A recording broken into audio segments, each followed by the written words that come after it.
Greetings and welcome back to my channel. Today I'm going to show you how to make a carnivore-ish beef stew. I'm not going to call it straight up carnivore because someone will get after me because it's got some tomato sauce in it and it's got spices and it's got onions. But it's carnivore-ish, so let's go. This is about 3.5 pounds of chuck roast. Dry it thoroughly. If you don't dry it, it will steam. I used to always skip that step in the past because if I didn't know why a recipe told me to do something, I would generally skip it for the sake of time. But yeah, definitely dab it. I'm going to thoroughly season this, both sides, but I'm only going to show you doing one. Both sides are going to get a boatload of salt.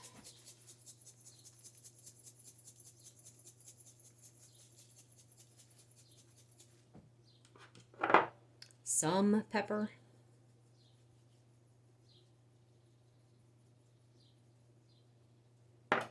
Plenty of garlic powder.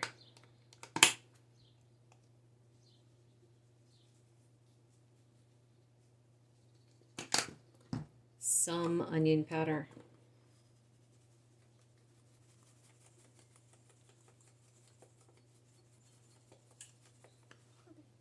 And then some thyme. I don't know what happened to the sprinkle thing on this. This could cause an accident.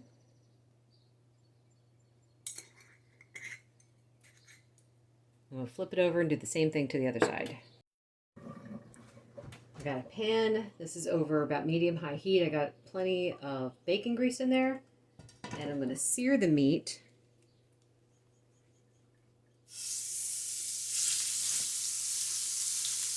I do this a bit differently than everyone else. I'll sear it both sides, take it out of the pan, and then I'll start cutting strips, sear both sides of that, and then I'll cut it into cubes and sear all sides. I don't know, this way takes less time, I think, or at least it's more interesting to me. You can cut it into cubes and sear all the sides on the cubes. Regardless of what you do, the meat needs to be seared.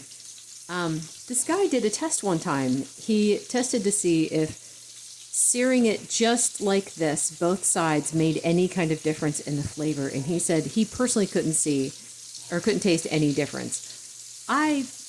It's just own personal thing. I like to sear all sides. So, or cut it into cubes and sear all sides. So it's quite a process. I'm not going to film the whole process. Just trust me. By the time I get to the end, it's going to be in cubes and all sides will be seared on the cubes.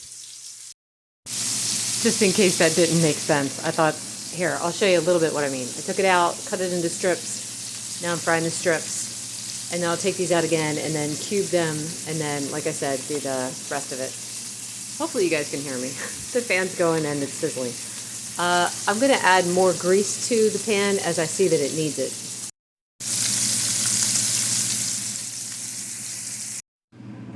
And done. It's just a few minutes.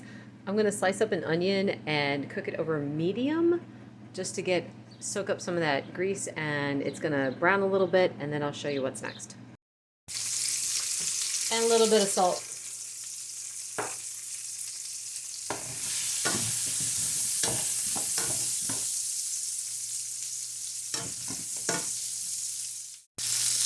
So I didn't want you guys to think I'm cooking these through. I'm just browning them. That's pretty brown.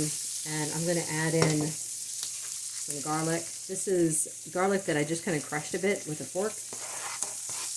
I'm not cooking these until they're done. I just wanted to sear them a little bit, and then they're all going to go in a pot together. Just like maybe a minute in the pan. So into the crock pot, I have added the meat, a bay leaf, the onions and garlic, and then this is 3 cups of beef stock from my freezer. That's why it looks so weird. I've got this on high. I'm actually gonna throw in a couple tablespoons of my homemade tomato sauce, and then I'm gonna let this cook for, I think, 4 hours. I'll set a timer and check it at 4 hours, and we'll see how tender the beef is at that point. And it might need another hour after that, but we'll see. This step is optional. I like to do it because I think it adds a whole lot of great flavor. So in pot of boiling water, I add a container of gold pearl onions. You can use the white ones too. I've used them both. It doesn't really matter. I'm going to let these boil for a minute and then rinse them with cold water.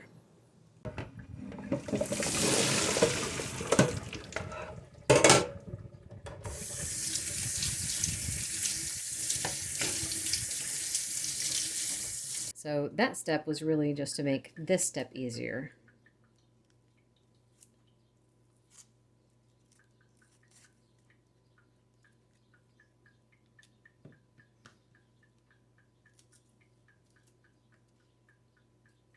So you should be able to squeeze them and pop them out, but that doesn't always quite work for me.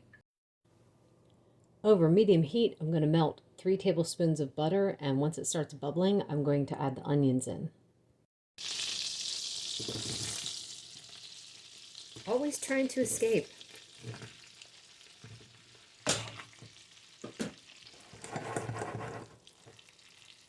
Just going to let that cook. I don't know. The recipe says 10 minutes. We'll see what it looks like after 5. I just want them to be a little bit brown. I'm not trying to cook them all the way through because that's going to come later. But for now, just letting them get brown.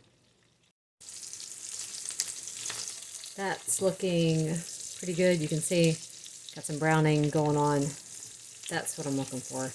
And it's been about 6 minutes. And give it just a couple more minutes. All right, we are ready. I'm going to turn the heat down to low and add, this is a half a cup of beef stock.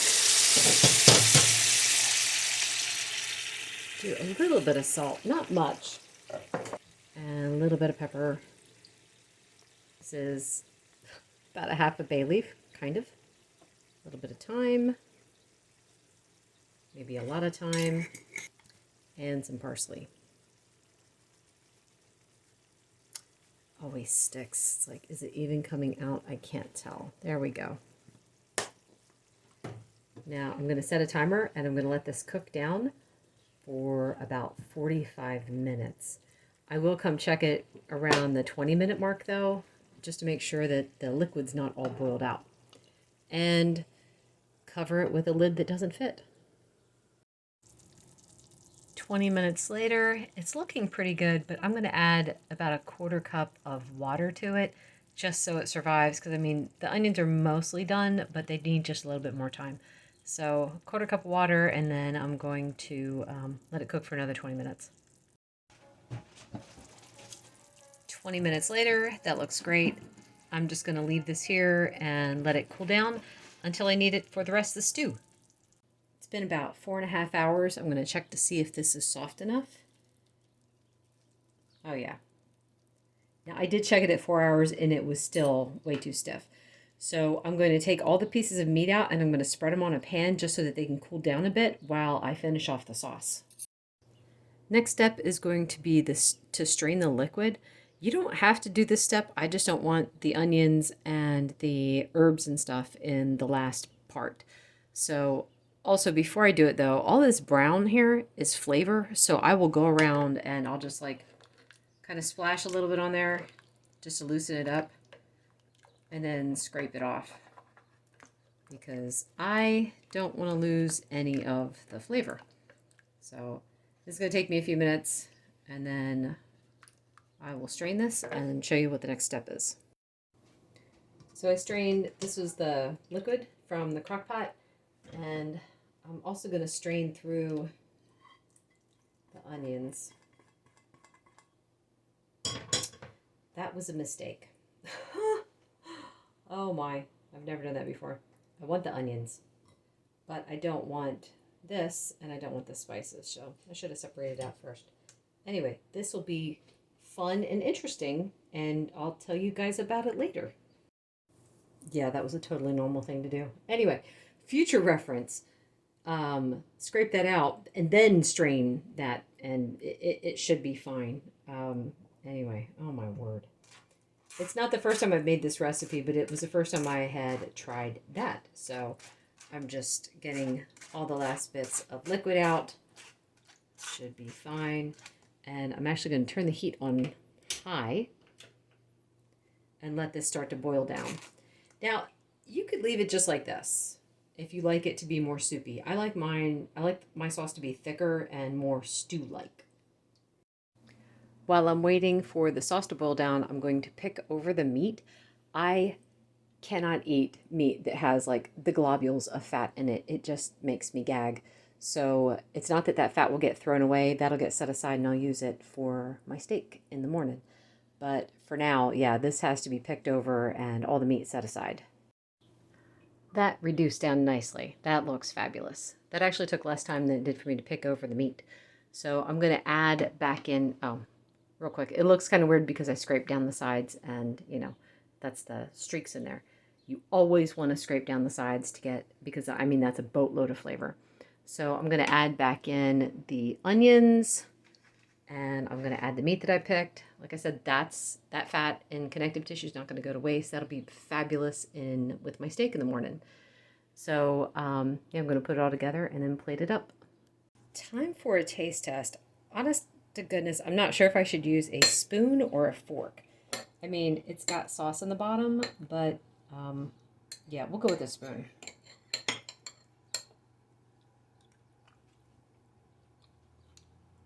Oh my word. It's so good. I was thinking, how often do I try a recipe? Or do I make a recipe on this channel? And it's not good. But the thing is, the recipes that I'm posting are tried and true. I've made them so many times over the last like 3.5 years. This is delicious.